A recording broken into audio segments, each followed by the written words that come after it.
Istawa, Allah beristiwa di atas arsy. Ketika Rasulullah SAW melihat tangga yang sedemikian tingginya menuju langit yang pertama, apa kata Rasulullah? Astagfirullah, nggak mungkin aku bisa naik tangga setinggi ini. Di Sahih Bukhari.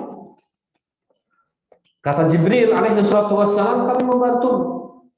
Kemudian naiklah Rasulullah SAW bertemu di langit pertama dengan Nabi Adam alaihi salatu wassalam. Apa kata beliau? Marhaban bibni as-salih.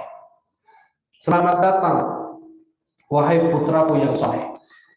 Kemudian naik lagi ke langit kedua, bertemu dengan Nabi Isa dan Nabi Yahya. Mereka ini sepupuan. Ya, Nabi Yahya dengan Nabi Isa itu sepupuan. Ibu mereka beradik kakak.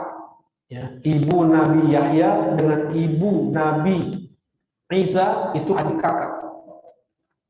Nah, apa kata mereka? Marhaban bi akhi saleh. Selamat datang saudaraku yang saleh.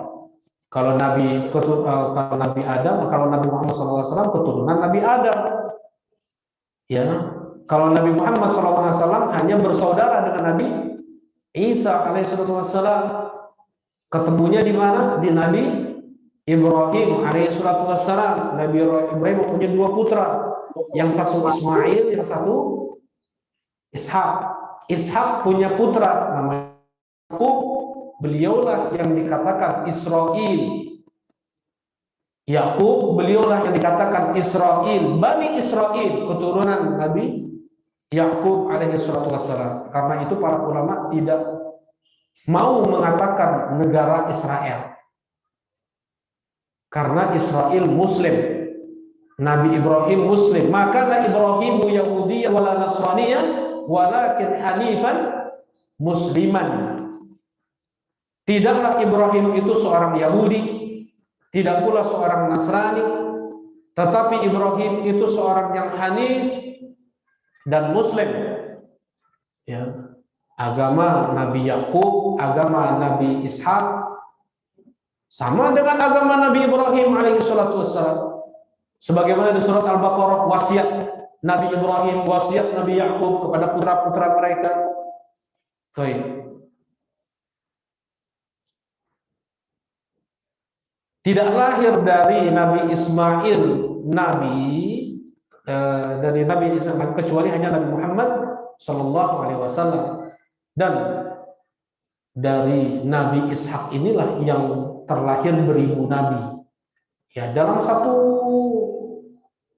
waktu itu banyak nabi, banyak rasul. Satu kampung sini ada berapa nabi, kampung sana ada berapa nabi.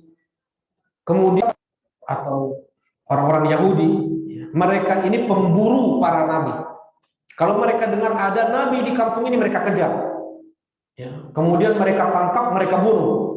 Mereka adalah pembunuh para nabi. Allah sebutkan dalam Al-Quran berkali-kali, yaqtulunan nabiyyin, yaqtulunan anbiya. Ya. Dan kata Rasulullah Sallallahu Alaihi Wasallam, asyaddun nasi 'adaban yaumal qiyamah man qatalahu nabi au qatala nabiyan.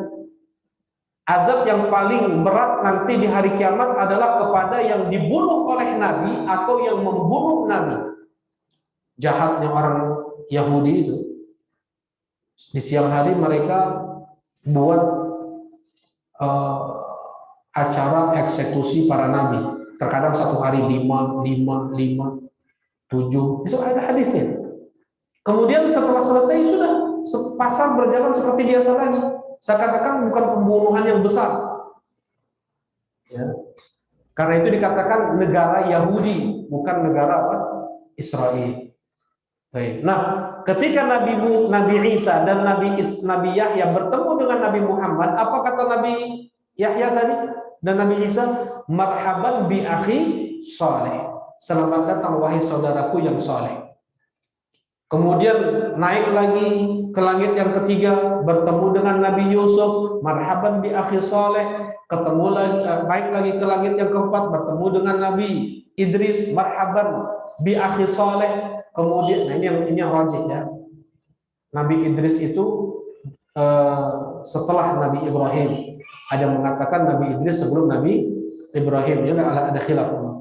Kemudian naik lagi ke langit yang kelima, ketemu dengan Nabi Harun, Nabi Musa, ketemu dengan Nabi Harun. Mereka mengatakan marhaban bi akhi saleh. Selamat datang saudaraku yang saleh. Naik ke langit yang ketujuh, bertemu dengan Nabi Ibrahim. Apa kata Nabi Ibrahim? Marhaban bibni saleh. Selamat datang wahai putraku yang saleh. Di sini dalam hadisnya apa? Wal anbiya ikhwatun. Para nabi itu bersaudara. Ya, dinuhum wahid, agama mereka satu. Apa itu? Islam. Agama seluruh nabi adalah Islam. Wa 'alallahi fatawakkalu in kuntum muslimin. Kata Nabi Musa alaihissalam kepada Bani Israel, kepada Allah lah kalian hanya bertawakal andaikan kalian muslim. Tadi maka Ibrahim Yahudiyan wala Nasraniyah walakin hanifan muslimah. Tidaklah Ibrahim itu Yahudi, tidak pula Nasrani, tetapi Ibrahim adalah seorang yang hanif dan muslim. Islam ada dua. Islam bermakna umum, ada Islam bermakna khusus. Islam yang bermakna umum adalah al-istislamu lillahi bitauhid wal inqiyadu lahu bitta'ah wal khulus wal bara'ah minasyirk wa ahli. Islam yang bermakna umum adalah berserah diri sepenuhnya untuk Allah dengan mentauhidkannya. Wal inqiyadu lahu bitta'ah, tunduk patuh dengan menaatinya. Al khulus wal bara'ah, ya, membersihkan diri, berlepas diri dari kesyirikan dan ahli syirik. Ini Islam seluruh nabi. Inna bura'a'u minkum wa mimma ta'buduna min dunillah kafarna bikum wa bada bainana wa bainakumul adawata wal baghdha abadan. Kata Nabi Ibrahim, ya, kami berlepas diri dari kalian wahai musyrik dan dari apa yang kalian sembah.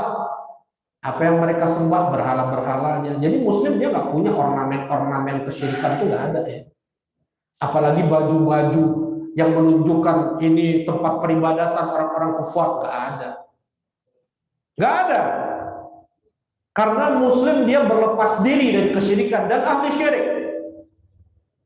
Semua bentuk kesyirikan dimusuhi oleh muslim. Bukan menjadi kebanggaan ditempel di rumahnya, menjadi hiasan di rumahnya, ornamen-ornamen kesyirikan, tempat-tempat peribadatan yang di sana disembah selain Allah Subhanahu wa taala. Nah. Ya. Yang sudah sampaikan bagaimana Abdullah ibn Amr ibn As, abidus sahabah, hanya memakai baju yang mirip dengan seorang rahib. Apa bedanya rahib sama ahbar? Habr. Ada habr, ada rahib, ada ahbar, ada ruhban. Jamak dari habrun adalah ahbar, jamak dari rahib adalah ruhban. Apa bedanya? Ya, Allah di surat At-Taubah. Nah, ahbarahum wa ruhbanahum arbabun min dunillah ittakhadhu ahbarahum wa ruhbanahum arbabun min dunillah. Ahbar adalah alim, ulama dari kalangan ahlul kitab. Julukannya apa? Habar. Ulama. Ya. Kalau rahib adalah abid, orang yang gemar ibadahnya dari kalangan ahlul kitab. Baik. Abdullah ibn Abbas, julukan beliau apa? Habar. Abdullah ibn Abbas, julukan beliau Habar. Habar hadhihi ummah. Ini ulama besarnya umat ini. Kemudian tadi ketika Abdullah ibn Amr bin As memakai baju yang mirip rahib saja, kata Rasulullah SAW, bakar. Ya Rasulullah, ini bisa dicuci. Warnanya hanya warnanya saja, warna rahim itu ya Rasulullah. Kalau bajunya kan biasa. Bisa dicuci, hilang warnanya, seperti biasa lagi bajunya. Enggak, kata Rasulullah, bakar. Suruh dibakar. Nah, enggak ada sayangnya. Ini baju ada apa namanya, salib Barcelona, ada salib Madrid, ada salib Juventus, bakar. Enggak ada masa Muslim pakai salib. Muslim pakai baju salib. Akal mana coba yang bisa masuk? Mereka nggak ada pakai baju. Umar bin Khattab ada. Donald Trump kemarin ada pakai baju Umar bin Khattab. Jadi kita tuh harus ada tertanam la ilaha illallah itu sampai relung hati yang paling dalam. Kalau sudah bilang la ilaha illallah, berarti dia meyakini la ilah. Tidak ada sesembahan yang hak illallah kecuali Allah. Dia meyakini semua sesembahan itu batil, sesat. Ya. Dia nggak akan mengatakan semua agama itu satu. Agama itu semuanya sama, nggak mungkin terucap dari seorang Muslim seperti itu. Karena dia mengucapkan la ilaha illallah. Yang boleh disembah hanya Allah, selainnya nggak boleh. Selainnya sesat, batil. Itu makna la ilaha illallah. Kalau dia masih mengucapkan semua agama itu sama, dia nggak ngerti la ilaha illallah. Bahkan dipertanyakan lagi syahadatnya. Apa sih syahadat itu? Syahadat, kemarin saudara sampaikan ya. Apa syahadat? Pelafalan at-talaffuz ma'alima wa aiqana. Syahadat adalah pengucapan apa yang diilmui dan diyakini. Itu syahadat. Melafalkan, mengucapkan sesuatu yang diilmui dan diyakini. Karena itulah orang-orang kafir Quraisy, mereka tidak mau mengucapkan la ilaha illallah. Kenapa? Karena mereka tahu konsekuensinya. Apa itu? Harus menghancurkan 360 berhala yang ada di sekitar Ka'bah. Harus mereka hancurkan Al-Lata, Wal-Uzza, wa Manah, 3 berhala besar yang dimiliki oleh orang-orang musyrikin pada saat itu. Itu konsekuensinya. Makanya nggak mau. Aja'alal alihata ilahu wahidah. Apakah Muhammad mau menjadikan ilah yang banyak ini hanya jadi satu ilah saja? Ujab. Inna hadza la syai'un ujab. Aneh Muhammad. Nah, orang musyrikin Quraisy, mereka orang Arab asli, tahu bahasa Arab. Karena itu mereka tahu konsekuensi dari kalimat la ilaha illallah. Sebagian orang sekarang ngomong la ilaha illallah, tapi apa?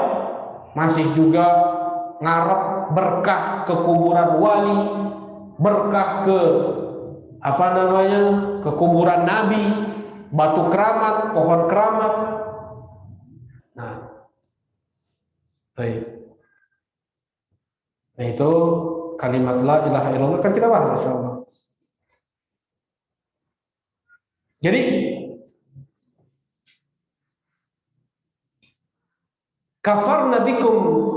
Nah, tadi kata Nabi Ibrahim apa? Inna bura'a'u minkum wa mimma ta'buduna min dunillah. Kami berlepas diri dari kalian dan dari apa yang kalian sembah. Ya. Makanya Nabi Ibrahim menghancurkan semua berhala. Apa yang membuat sama berhala? Inden, kita mau, kalau mau punya mereka itu inden dulu. Mereka mau pasang berhala di rumah mereka atau di gereja mereka, itu harus inden dulu nggak tuh? Tuhan diperjualbelikan, itu sabaraha, ngirimnya makin naon. Ya. Itu Tuhan diperjualbelikan. Tuhan dibikin dulu. Nah, inna bura'a'u minkum wa mimma ta'buduna min dunillah. Kami berlepas diri dari kalian dan dari apa yang kalian sembah selain Allah. Kafarna bikum. kami kufur terhadap kalian. Ya.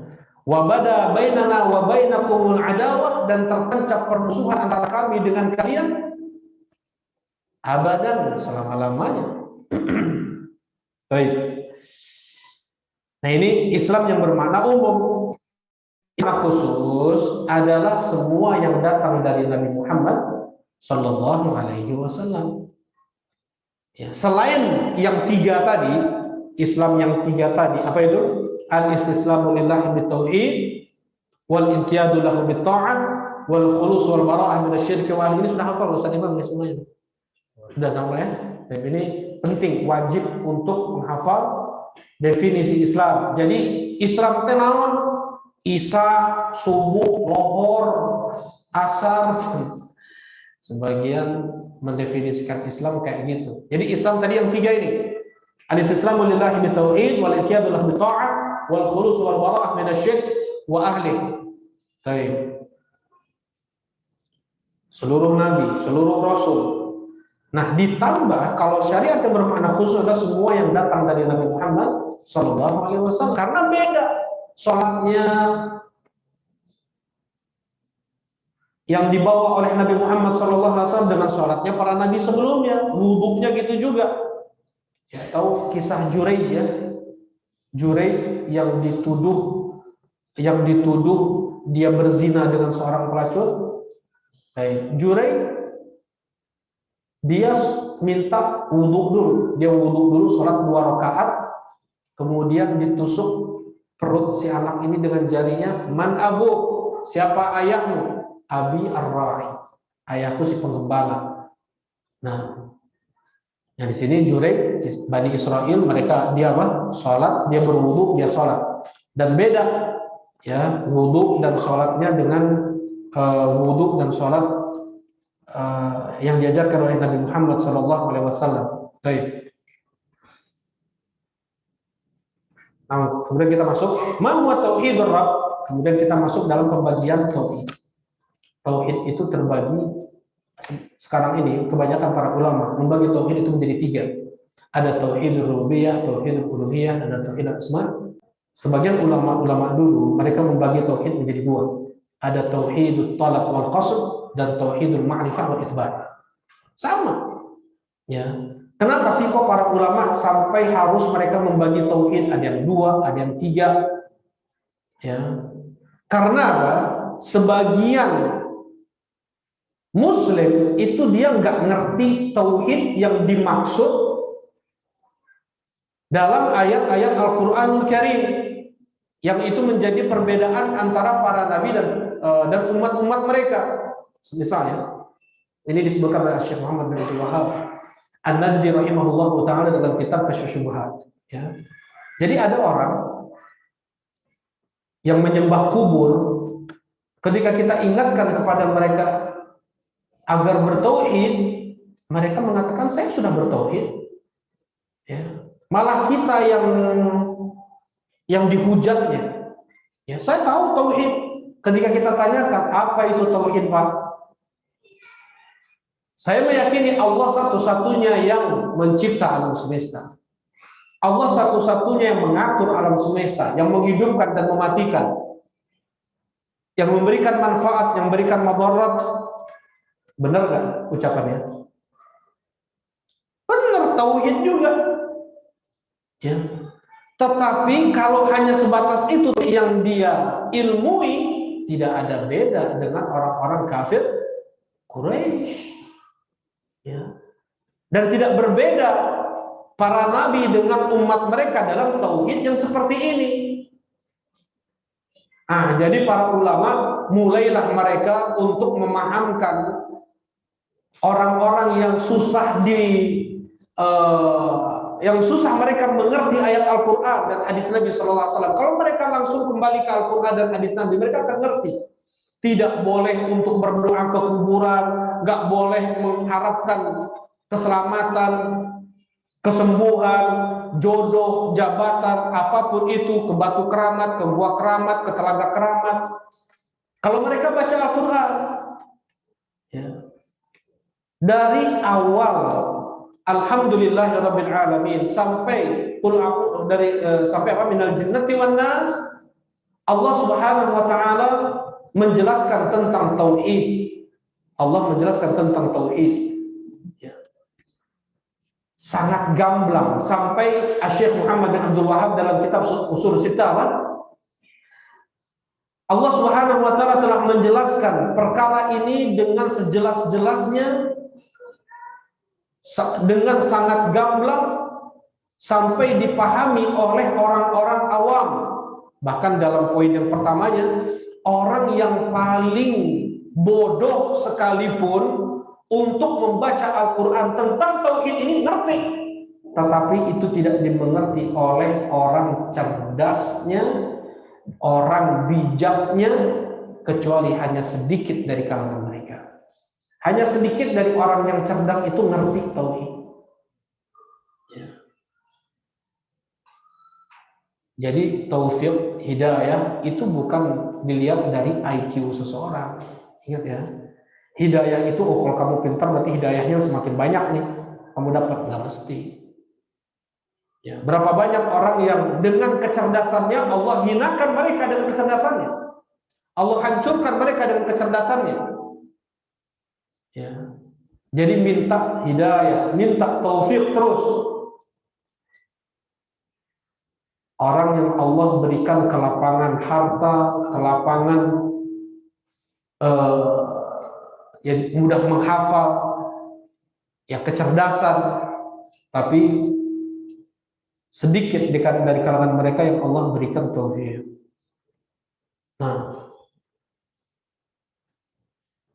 dengan berbagai macam cara Allah Subhanahu wa taala menjelaskan tauhidul uluhiyah. Baik. Jadi jelas ini kenapa para ulama membagi tauhid, karena sebab tadi nih. Kalau kita ingatkan, mereka bilang saya tahu kok tauhid. Nih tauhid Allah yang mencipta alam semesta. Benar. Allah satu-satunya yang mengatur alam semesta. Benar. Ya, tapi itu tauhid yang bukan dimaksud dari dakwah para nabi dan para rasul. Karena para nabi dan para rasul dengan umatnya tidak berbeda dalam tauhid ini. Ya. Mereka orang-orang kufar Quraisy mengatakan, "Wa la in sa'altahum man khalaqas samawati wal arda liyaquluna Allah." Kata Allah Subhanahu wa taala, andaikan kau tanyakan kepada mereka ya Muhammad, siapa yang menciptakan langit-langit dan bumi? Mereka akan menjawab, Allah. Baik. Nah, jadi karena ada pemahaman seperti ini dari kalangan sebagian kaum muslimin, perlulah para ulama untuk membagi tauhid biar ngerti mereka ini. Ya sebenarnya Rasulullah SAW nggak ada membagi tauhid terbagi menjadi 3, tauhid terbagi menjadi 2, nggak ada. Kenapa? Karena mereka sudah ngerti, mereka sudah paham. Karena kedangkalan akal otak mereka, orang-orang muslim sebagian sekarang ini, perlulah para ulama untuk menjelaskan, menjabarkan tauhid yang dimaksud oleh para rasul itu ini. Tauhid yang tidak berbeda antara rasul dengan umatnya adalah ini. Seperti itu. Nah, tadi Anda sampaikan tauhid terbagi, ada yang membagi menjadi apa? Menjadi 2. Ada yang membagi menjadi 3. Yang membagi menjadi 3 kita bahas dulu ya. Ma huwa tauhidur rabb? Apa itu tauhidur rabb? Al-jawab tauhiduhu bi af'alihi kal khalqi wat tadbiri wa ghairihima. Qala Allah Ta'ala alhamdulillahi rabbil alamin. Wa qala sallallahu alaihi wasallam anta rabbus samawati wal ard muttafaqun alaih. Yang pertama adalah tauhidur rabb. Apa itu tauhidur rabb? Tauhiduhu bi af'alihi, menunggalkan Allah dalam perbuatan-perbuatan Allah. Apa saja perbuatan Allah? Al-khalq, mencipta, wa tadbir, mengatur, al-mulk, kekuasaan, ar-rizq, yang memberi rizki, ya, an-nafi' wad-dar, yang memberikan manfaat, memberikan madarat, yang mendatangkan penyakit, yang mengangkat penyakit, yang menghidupkan dan mematikan, yang memberi hidayah yang tidak, dan yang tidak nanam yang tidak memberi hidayah. Allah yudil, Allah yahdi wa yudil. Allah yahdi may yasha wa yudillu may yasha. Ini kembalinya kemana? Tauhid apa? Ar-rububiyah. Jelas ini ya. Baik. Ketika Allah memberikan hidayah, itu tauhid rububiyah. Allah mematikan, Allah menghidupkan, tauhid rububiyah. Allah meninggikan harga, Allah Subhanahu wa taala. Baik. Yang membuat angin berjalan dengan lembut, ada yang sampai berjalan dengan kencang, Allah Subhanahu wa taala. Tauhidur Rabb adalah menunggalkan Allah dalam perbuatannya, atau dikenal dengan tauhidur rububiyah. Dikenal dengan tauhid ar-rububiyah, menunggalkan Allah dalam perbuatan Allah, ya, mencipta, mengatur, menguasai. Mana dalilnya? Alhamdulillahi rabbil alamin. Segala puji bagi Allah, Rabb semesta alam. Rabb semesta alam. Apa makna Rabb? Yang mencipta, yang memberi makan, yang memberi minum, yang memberi malam, yang memberi siang, yang menjadikan bumi bisa diinjak, yang menjadikan langit tanpa tiang, yang menurunkan hujan, kadang gerimis, kadang lebat. Itu Rabb. Alhamdulillah Rabbil Alamin, yang mencipta alam semesta. Apa itu alam? Segala sesuatu selain Allah. Alam adalah segala sesuatu selain Allah. Jadi segala sesuatu selain Allah diciptakan oleh Allah dan diatur mereka itu oleh Allah, dan ada qadarnya. Inna kulla syai'in khalaqnahu biqadar. Apa sih qadar? Ada ukurannya. Panjang pendeknya, tinggi rendahnya, tebal tipisnya, ada semuanya. Itu makna qadar. Ya, ada ukurannya semuanya, ada takdir ketetapannya. Baik. Ma huwa tauhidul ilah? Apa itu tauhidul ilah? Atau kita kenal dengan tauhid al-uluhiyah. Huwa ifraduhu bil ibadah kad du'a wa dzabhi wan nadhar.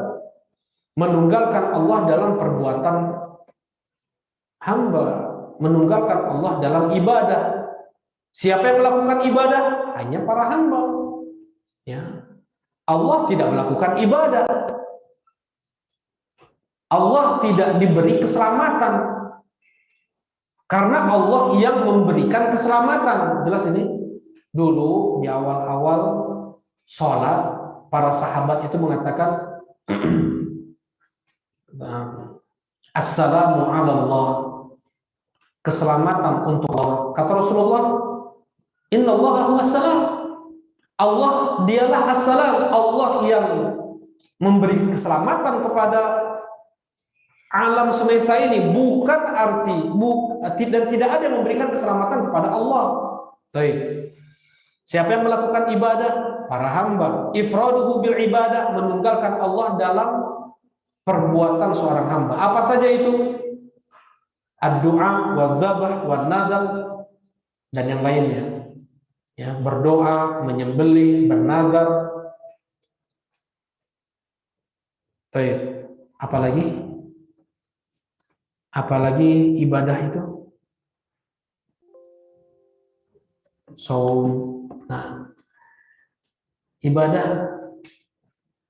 baik itu senyum atau menyingkirkan gangguan dari jalan, memotong ranting yang melintang menghalangi jalannya kaum muslimin. Ya, selain ibadah-ibadah yang jelas seperti sholat, zakat, puasa, haji, umroh. Dia mengucapkan salam, assalamualaikum. Dia menjawab waalaikumsalam. Bertemu dengan saudaranya tersenyum. Senyum saja udah ibadah. Nah, ada orang yang mencela dia lebih memilih diam. Ibadah. Coba. Nah, apapun yang dianjurkan di dalam Islam, atau dipuji perbuatan tersebut atau diperintahkan untuk melakukan perbuatan tersebut, itulah ibadah. Nah, apa itu tauhidul ilah? Tauhidul uluhiyah adalah menunggalkan Allah dalam ibadah. Menunggalkan Allah dalam ibadah. Ya. Jangan berdoa kepada Allah, berdoa juga kepada selain Allah. Ya. Kemudian dengan alasan kami nggak berdoa, kami mah hanya minta. Datang berbisnis ke kuburan wali. Ada di antara mereka yang minta ke kuburan, minta anak, minta keselamatan, kesembuhan. Kami cuma minta, kami mah nggak doa. Permintaan seperti itu di dalam Islam apa namanya? Doa. Ya, banyak alasan mereka ini. Ya, memang nggak semua orang yang datang ke kuburan orang soleh itu semuanya berdoa ke kuburan, enggak. Ya, di antara mereka ada yang berdoa kepada Allah ikhlas, tetapi di dekat kuburan orang soleh. Ini hukumnya haram. Doanya hanya kepada Allah. Dia merasa kalau seandainya dia berdoa di dekat kuburan orang soleh, selalu doanya dikabulkan oleh Allah, dan dia selalu mendapatkan ketenangan, khusyuk dalam beribadah, mau itu sholat atau berdoa. Yang seperti ini hukumnya apa? Haram. Sekalipun dia berdoa hanya kepada Allah. Nah, mana dalilnya? Ketika Ummu Salamah dan Ummu Habibah menceritakan gereja megah yang mereka lihat di negeri Habasyah, kata Rasulullah SAW, inna ulaiki, mereka itu, wahai Ummu Habibah, ya kaf di ulaik itu tergantung mukhatabnya kemana. Mereka itu ula, mereka itu ti, wahai engkau Ummu Habibah, wahai Ummu Salamah. Seperti itu. Mereka itu, wahai Ummu Habibah, wahai Ummu Salamah, apabila ada orang soleh di kalangan mereka mati, mereka bangun di atas kuburannya masjid. Kemudian mereka lukis lukisan-lukisan orang soleh ini, wajah-wajah orang soleh. Kemudian, nah, mereka adalah seburuk-buruk makhluk di sisi Allah Subhanahu wa Ta'ala. Ini yang dijadikan dalil oleh para ulama. Ya, mereka beribadah dengan khusyuk di dekat kuburan orang soleh. Hukumnya haram. Dan ini menjadi sebab seseorang menyembah kuburan tersebut. Pertama-tama dia nggak menyembah kuburan, dia berdoa kepada Allah. Kalau saya berdoa kepada Allah dikabulkan, apalagi berdoa ke kuburan orang soleh.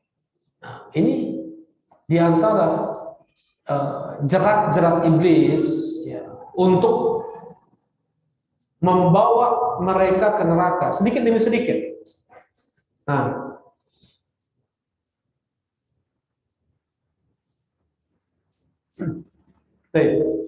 mau tauhidul ilah wa ifraduhu bil ibadah, seperti doa, seperti dzabah, berdoa hanya kepada Allah, menyembelih hanya untuk Allah, bernadar hanya untuk Allah. Ini sebenarnya ada perinciannya ya. Qala Allah Subhanahu wa ilahukum ilahu wahidun la ilaha illa huwar rahmanur rahim. Dan sesembahan kalian adalah sesembahan yang esa. La ilaha illahu, tidak ada sembahan yang hak kecuali hanya Dia. Ar-Rahmanur Rahim. Allah yang Maha Rahman dan Maha Rahim. Wa qala sallallahu alaihi wasallam falyakun awwala ma tad'uhum ilaihi syahadatu an la ilaha illallah. Pesan Rasulullah SAW kepada Mu'adz ibn Jabal ketika beliau diutus ke negeri Yaman yang dipenuhi dengan ahlul kitab, orang-orang Yahudi dan orang-orang Nasrani.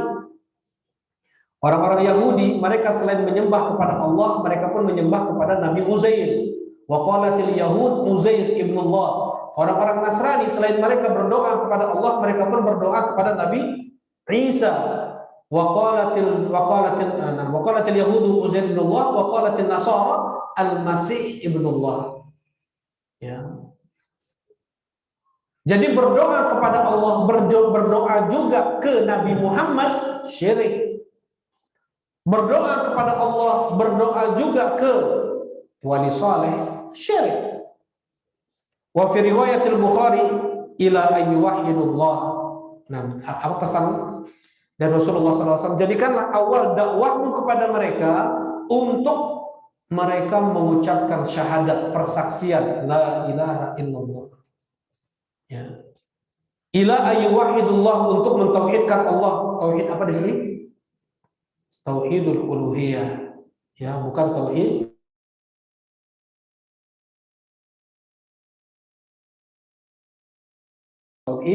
al-uluhiyah. Baik. Rasulullah Shallallahu Alaihi Wasallam masih perangi mereka.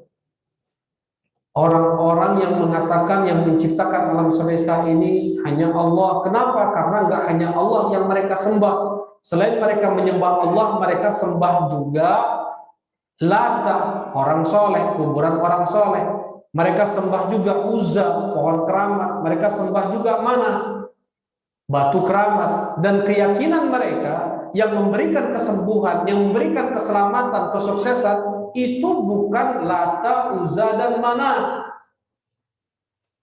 Yang mereka yakini, yang memberikan kesembuhan kepada mereka adalah Allah.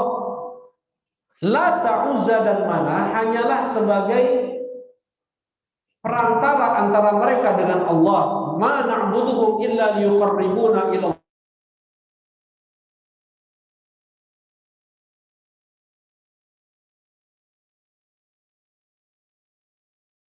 kabulkan dengan aja, enggak, pelaku dosa kami. Jadi kami berikan sesuatu, nyembelih atas nama Lata, atas nama Uzza, atas nama Mana, kemudian menyampaikan hajat, tolong sampaikan hajat kami kepada Allah. Ini akidah orang-orang musyrikin Quraisy. Mana lebih parah sekarang? Dengan keyakinan sebagian orang yang bisa mendatangkan kesembuhan itu adalah wali soleh tersebut. Lebih parah lagi, orang-orang yang meyakini yang bisa mendatangkan kesembuhan, kesuksesan, keselamatan adalah orang soleh, adalah nabi. Beda dengan orang-orang kufar Quraisy sebelumnya. Nah, tadi rencana mau masuk tauhidul asma wa sifat, tapi sepertinya tersisa 20 menit lagi. Silakan, mungkin ada yang mau ditanyakan, silakan. Fadhil.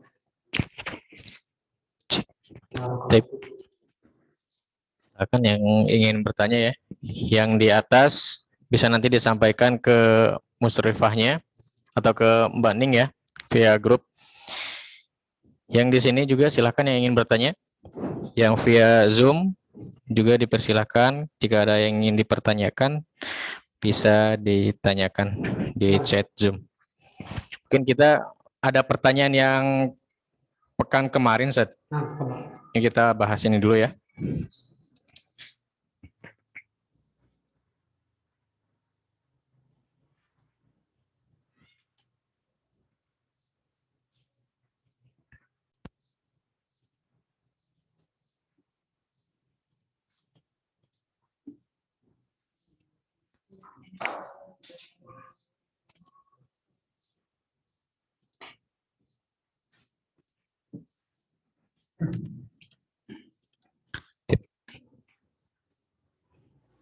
Nah, ini pertanyaannya. Bismillah. Ustaz nitip pertanyaan katanya, Mbak. Bagaimana cara yang paling tepat untuk kita mendidik anak usia 7 tahun untuk sholat, mengaji dan menghafal Quran? Karena terkadang 1, 2, sampai 3 kali disuruh dengan lemah lembut gak nurut. Kalau kita marah baru mau, tapi sambil rewel. Apakah harus dipaksa atau dibiarkan saja? Sebutinnya. Ya, mungkin ini dari pertanyaan yang sebelumnya tidak menyangkut dengan pembahasan ini saja. Mungkin untuk arahan, Ustaz. Nah, Syukran. anak umur 7 tahun, mereka hanya disuruh tidak boleh dicubit, tidak boleh dipukul.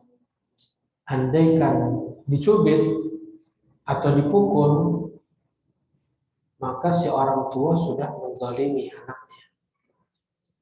Rasulullah SAW mengatakan, muru auladakum bis-shalah wa hum abna'u sab'in. Perintahkan anak kalian untuk sholat di saat mereka berumur 7 tahun. Ya, hanya disuruh apa namanya?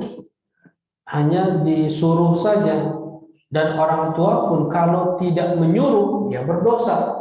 Ini ada orang tua dibiarin anaknya, nggak nyuruh sholat subuh, ayo sholat subuh, nggak nyuruh, orang tuanya berdosa. Ya, nyuruh tapi anaknya masih bandel. Ya, la yukallifullahu nafsan illa wus'aha. Ya, kita berikan dia motivasi, kita berikan dia di awal-awal hadiah.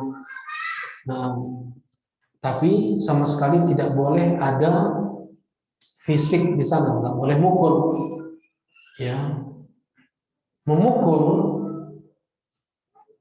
dengan pukulan takdib, pukulan sayang, mengajar, ya, pukulan mengajar namanya, pukulan mengajar. Itu baru dibolehkan pada saat umur 10 tahun. Wadribuhum wa hum abna'u asyrin, dan pukullah mereka di saat mereka berumur 10 tahun. Bagaimana lagi di antaranya? Doa ini penting.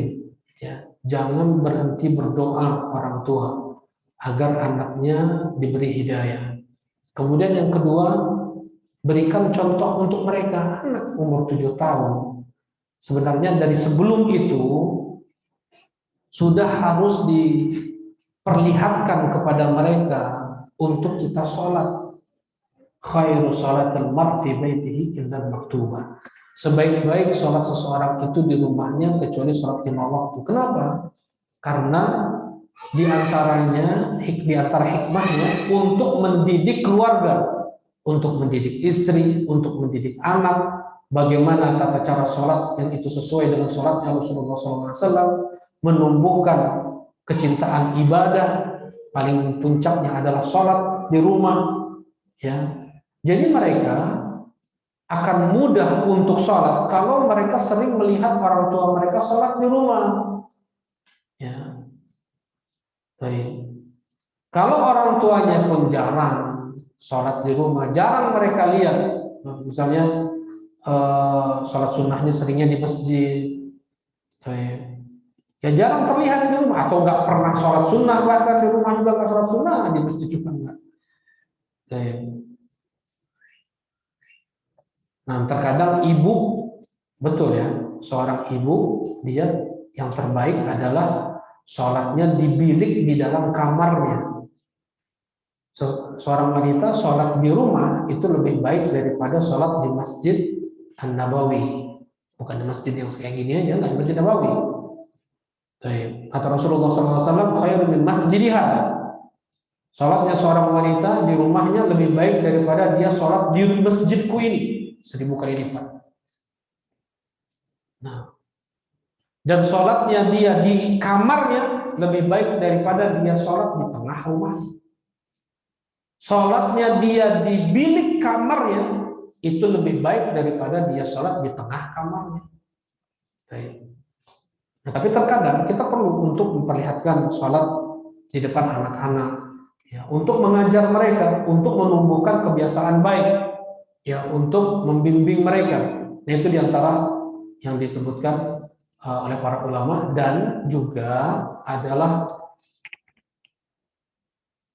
yang menjadi sebab rusaknya anak adalah media. Ya. Misalnya musik, kemudian ya film-film yang membuat mereka justru terbuai dengan itu. Yang tadi musik-musik tadi, kemudian apalagi kalau ada televisi, ya, ada televisi di rumah, seperti ada acara iklan-iklan atau semua aurat, dia mengundang setan masuk, kemudian dia mau mengajarkan kepada anaknya sholat, kira-kira gimana? Dia mengundang setan masuk rumah tanpa bismillah saja setan masuk, apalagi di dalam rumahnya ada gitar, di dalam rumahnya ada piano, ada alat-alat musik, alat-alat maksiat ada di dalam rumahnya, suara-suara maksiat. Gimana dia membimbing anaknya? Nah, seperti itu.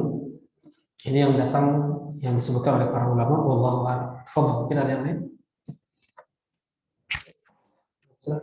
Ada yang sini?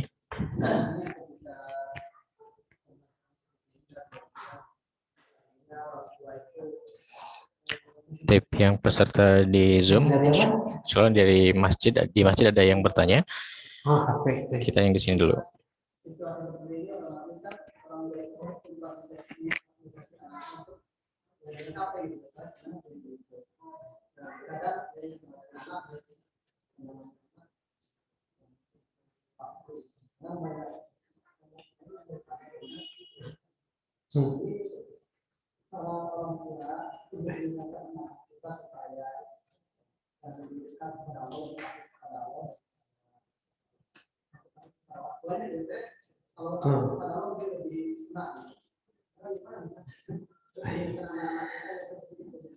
Hidayah, ini semua hidayah. Allah yang kasih. Kalau yang memang Allah yang kasih, minta ke Allah. Dan anak ini harus betul-betul dia belajar. Ya, kalau orang awam saja, katanya orang Jepang, itu nggak boleh si anak memiliki handphone kecuali setelah berumur 18 tahun. Karena mereka tahu kerusakan handphone untuk anak. Ini orang kafir. Ya, orang kafir, biar matematikanya nggak jelek, nilainya nggak dikasih HP sama mereka. Mereka tahu itu menjadi diantara sumber kerusakan si anak. Ya. Jangankan anak-anak, bapak dan anaknya, bapak dan ibunya anak-anak aja kayak gitu. Ya kan? Jangankan anak-anak, ibunya kayak gitu, bapaknya kayak gitu. Ini diantara bentuk fitnah yang hampir sekarang ini seorang muslim tidak bisa lari dari fitnah tersebut. Belum bentuk penanggalan lagi kan? Ya, banyak kemungkaran. Intinya banyak terus saling mengingatkan, terus belajar, terus berdoa, ya, terus belajar tentang tauhid, terus mengingatkan. Jangan sampai bosan juga orang tua untuk mengingatkan anaknya. Di dalam Islam itu tidak ada batas dalam kesabaran. Saya sudah habis kesabaran. Itu namanya orang awam. Kalau ada yang bilang sabar saya sudah habis, itu orang nggak berilmu namanya. Sabar itu sampai mati.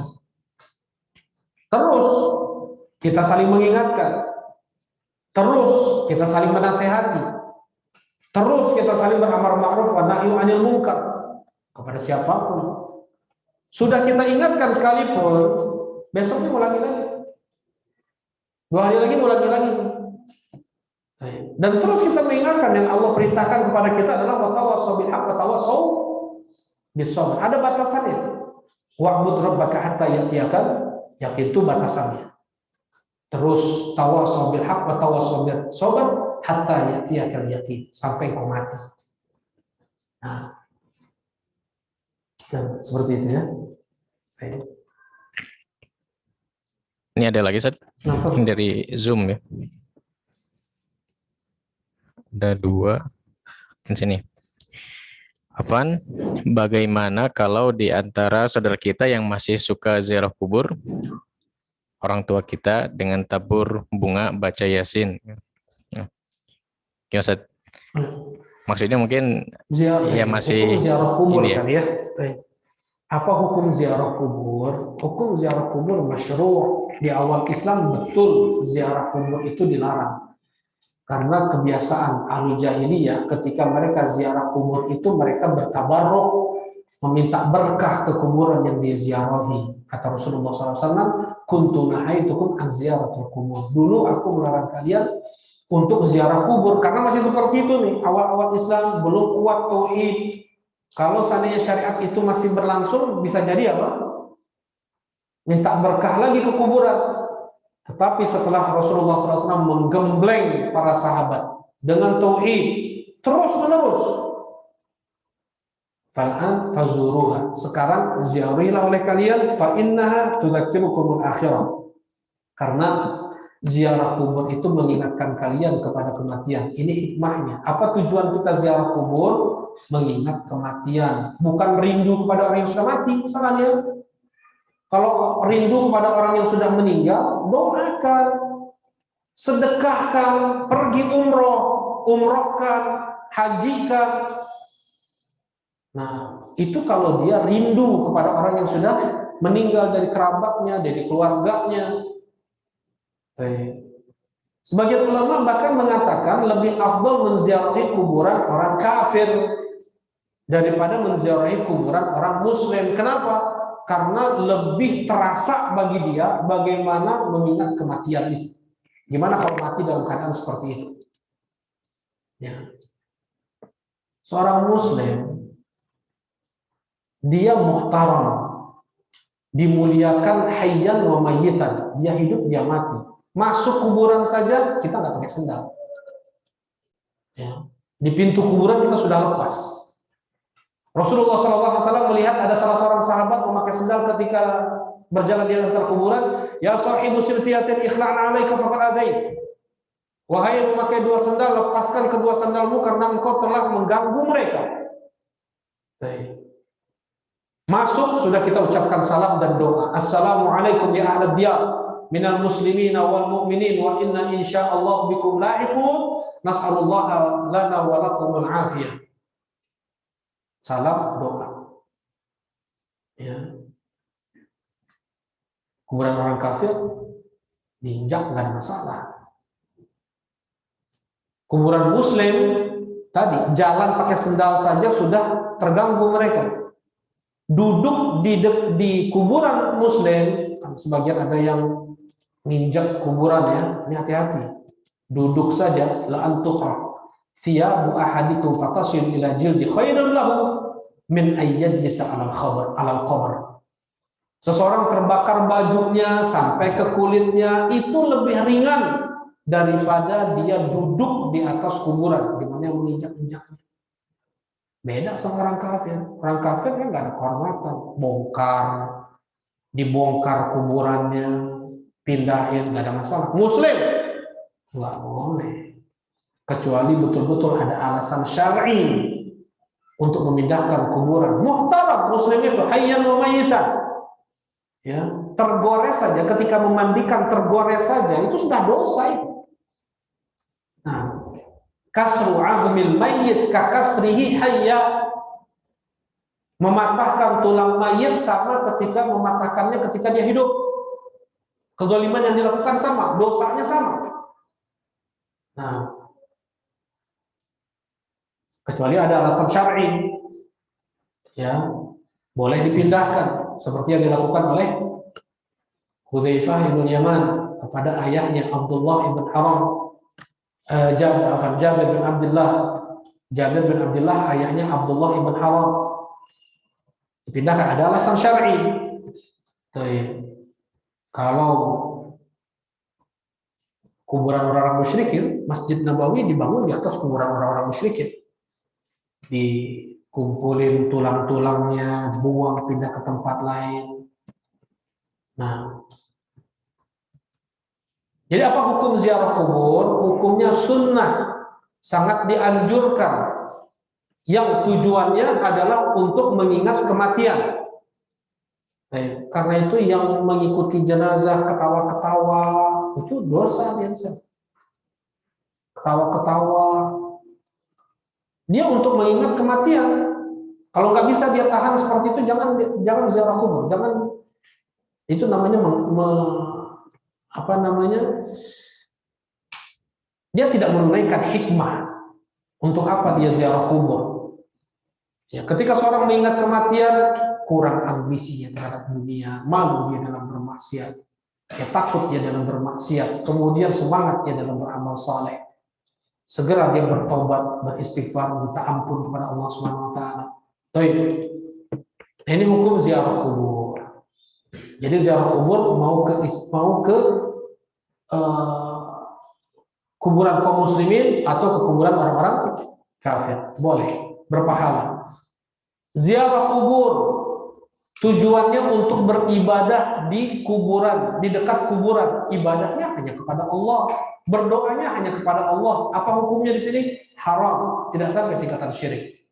Tetapi ini tangga menuju kesyirikan. Ziarah kubur yang tujuannya untuk meminta kepada yang dikubur, ya, menjadikan perantara antara mereka dengan Allah, ini syirik, sebagaimana yang dilakukan oleh orang-orang musyrikin Quraisy. Ziarah kubur, meminta ke kuburan yang diyakini penghuni kubur tersebut bisa memberikan hajat-hajat yang mengabulkan permintaan-permintaannya, ini lebih parah dari orang-orang musyrikin Quraisy. Ya, baik, ini pembagian hukum ziarah kubur. Mungkin ini juga ya yang dimaksud dengan apa? Biasanya dari kalangan Indonesia itu banyak yang tabur bunga dan baca Yasin, Ustaz. Mungkin ini yang dimaksudnya, yang ditanyakan. Gimana ini? Apa hukum tabur bunga? Dari mana kebiasaan tersebut? Ngambil dari orang-orang yang nggak ngerti agama, dari orang-orang kafir. Ya, tabur bunga ngambil dari orang-orang kafir. Nggak ada Rasulullah Shallallahu Alaihi Wasallam beliau tabur bunga, ya. Kemudian membaca surat Yasin, Ya. Membaca surat Yasin misalnya, enggak. Berapa banyak yang meninggal dari kalangan kerabat Nabi Shallallahu Alaihi Wasallam? Khadijah binti Khuwailid, ya. Zainab bint Khuzaimah, dua istri Nabi Shallallahu Alaihi Wasallam yang meninggal di saat Rasulullah hidup. Istri Rasulullah semua ada 11, yang meninggal di saat Rasulullah hidup 2, Khadijah dan Zainab. Meninggal seluruh anak-anak beliau kecuali Fatimah. Seluruh anak Rasulullah SAW, dari itu Qasim, Abdullah, Tahir, Tayyib, Zainab, Ummu Kulsum, Ruqayyah, Ibrahim. Hanya Fatimah yang tidak, hanya Fatimah anak Rasulullah SAW yang hidup setelah Rasulullah SAW wafat. Meninggal di zaman Rasulullah hidup, di saat Rasulullah hidup, paman tercinta beliau, Hamzah. Teman-teman atau sahabat-sahabat dekat beliau banyak. Nggak pernah Rasulullah SAW membaca surat Al-Baqarah, ya, baca Ali Imranan, Yasinan, dan yang lain nggak ada. Yang Rasulullah SAW lakukan apa? Mendoakan mereka.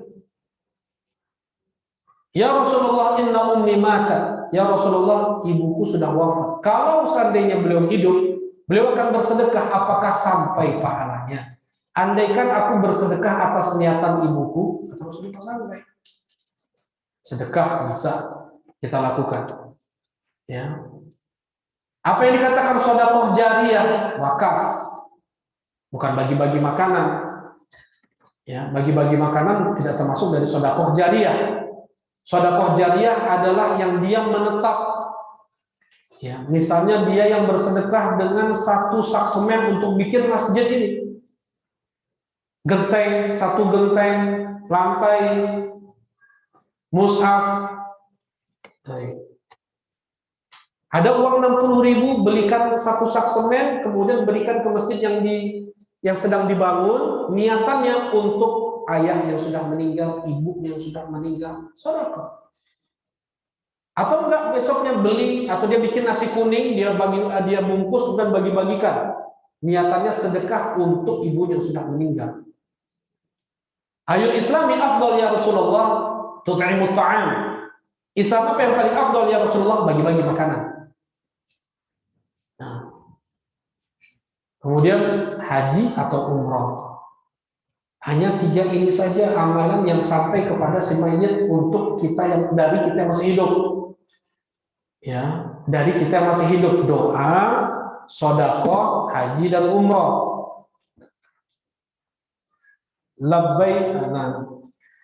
Labbaik Allahumma an syubrumah.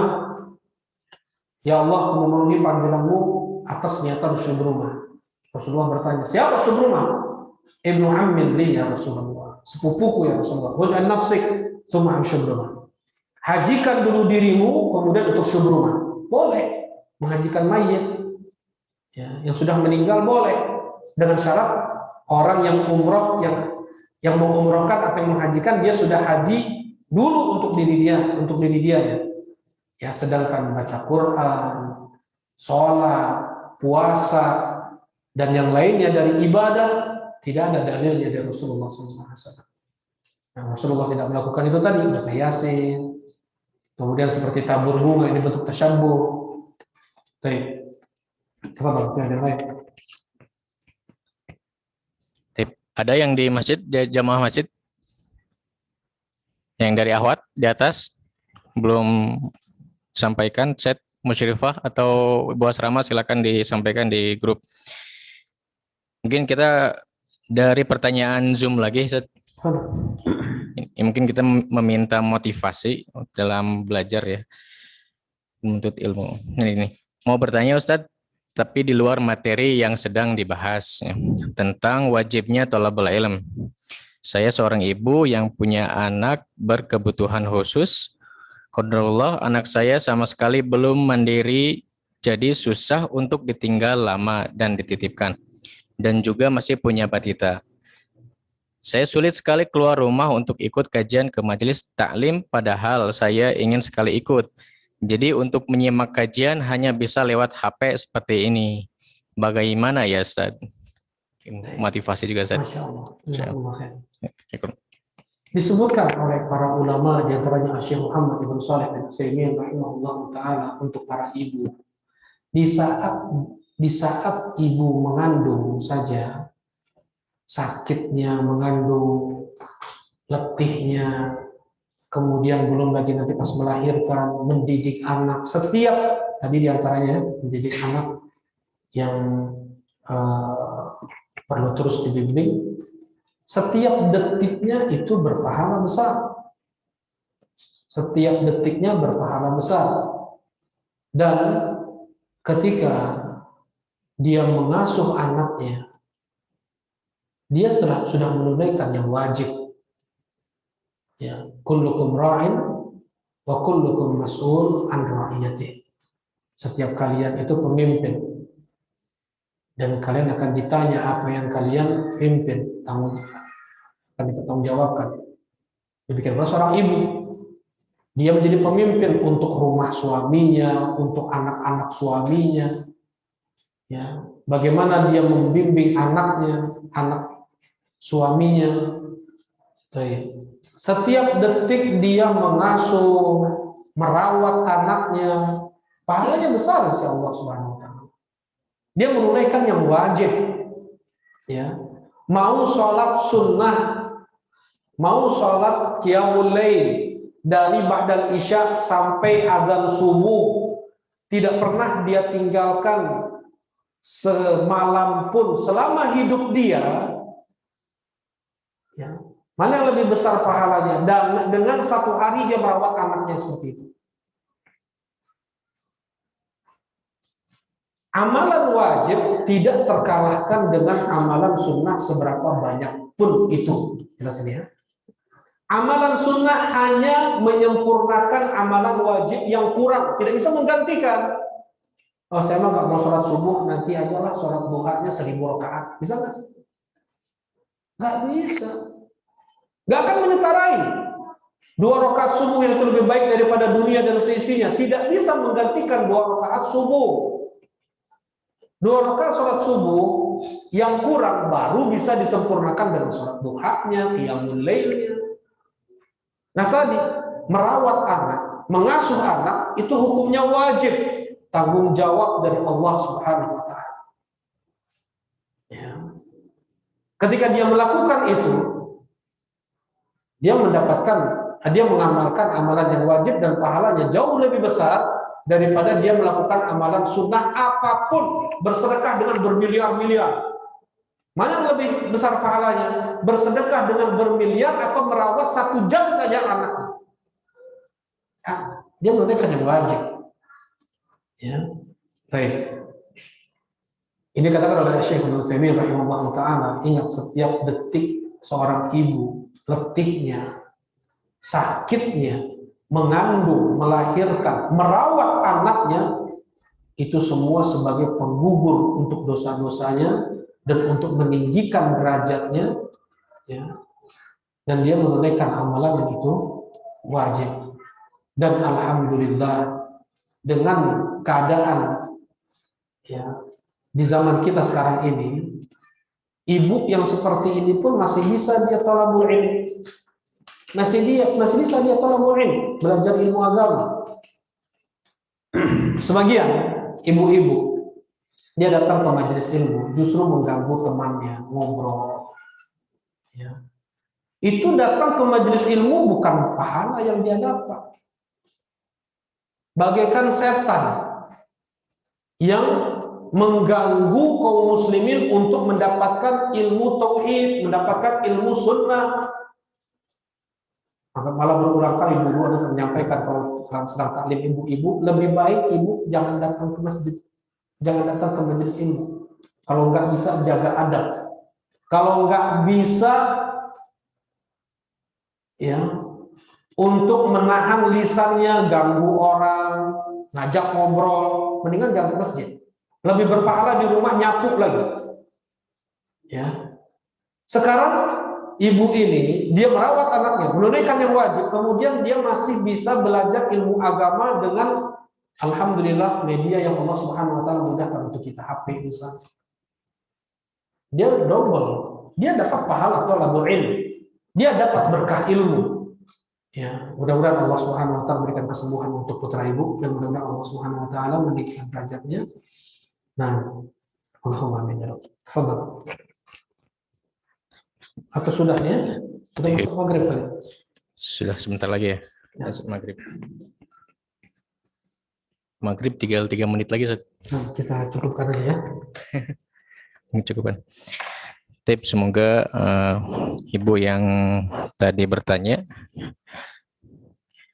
semoga Allah berkahi ibu dan keluarga dan insya Allah mendapatkan pahala yang double di samping untuk mengurus anak di rumah dan masih bisa mengikuti kajian dengan mengikuti perkembangan zaman sekarang ini, yaitu dengan online ya.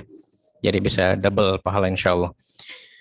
Mengingat waktu yang sudah mendekati waktu maghrib, insya Allah nanti pekan selanjutnya kita akan lanjutkan kembali pembahasan kitab Tauhid dari buku halaman 5 yang PDF insya Allah.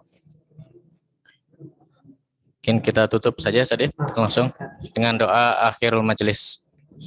Subhanakallahumma wa bihamdika asyhadu an la ilaha illa anta astaghfiruka wa atubu ilaik. Assalamualaikum warahmatullahi wabarakatuh.